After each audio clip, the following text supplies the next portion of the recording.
Hello दोस्तों, आपका स्वागत है आपके अपने YouTube चैनल लॉ स्टडी पर।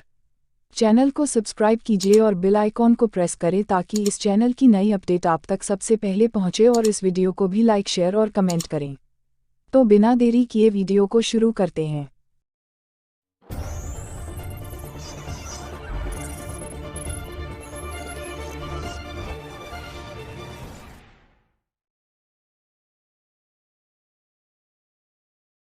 आज की इस वीडियो में आप सभी को लोक अदालत क्या है और लोक अदालत द्वारा किस प्रकार के मामले निपटाए जाते हैं इसके बारे में बताने जा रहे हैं।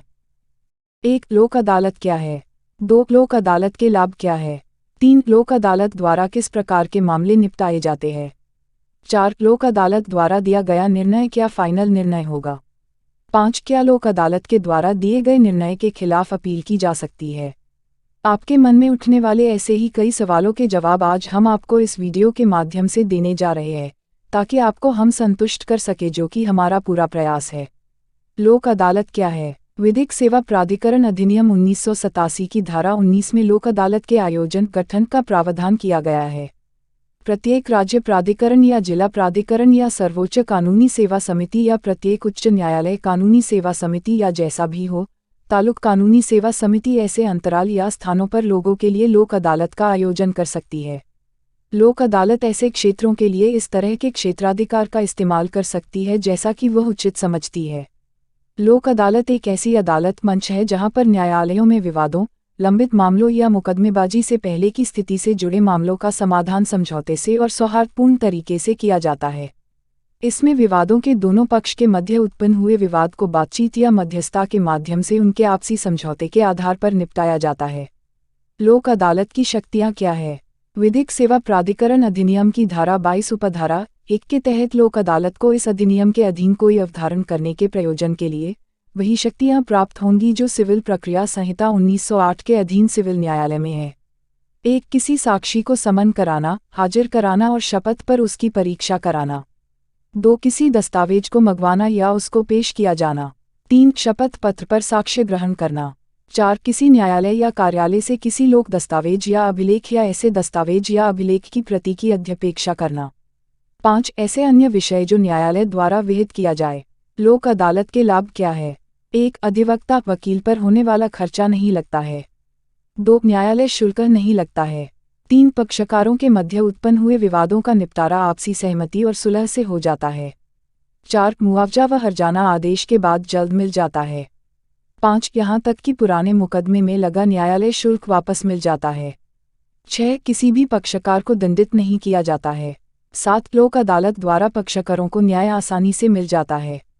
8. लोक अदालत का अवार्ड निर्णय अंतिम होता है जिसके खिलाफ किसी न्यायालय में अपील नहीं होती। लोक अदालत में किस प्रकार के मामलों का निपटारा होता है। 1. दीवानी संबंधित मामले।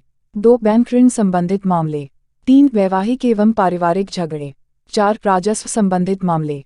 5. दाखिल खारिज भूमि के पट्टे। 6. वन भूमि संबंधित मामले। 7. बेगार श्रम संबंधित मामले। 8. भूमि अर्जन से संबंधित मामले। 9. फौजदारी संबंधित मामले। 10. मोटर वाहन दुर्घटना मुआवजा संबंधित दावे। लोक अदालत में भेजे जाने वाले मामलों की प्रकृति कैसे होती है।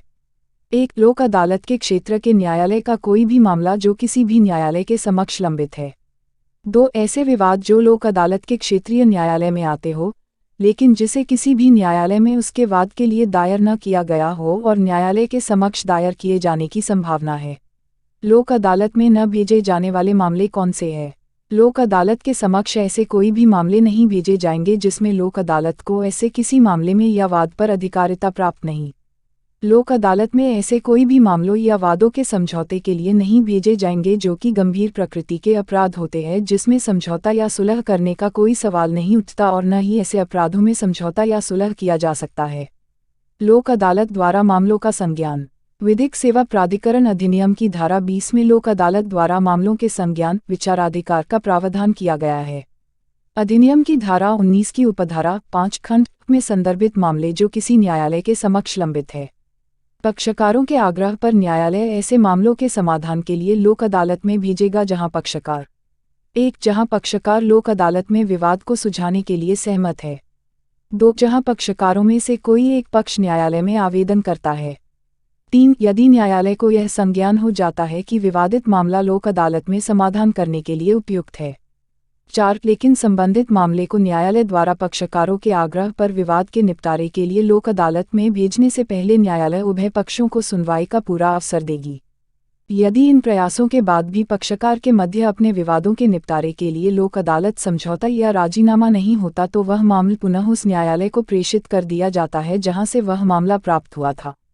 उस न्यायालय द्वारा उस मामले में फिर उसी स्तर से अग्रिम कार्यवाही प्रारंभ हो जाती है जिस स्तर से वह मामला लोक अदालत में भेजा गया था।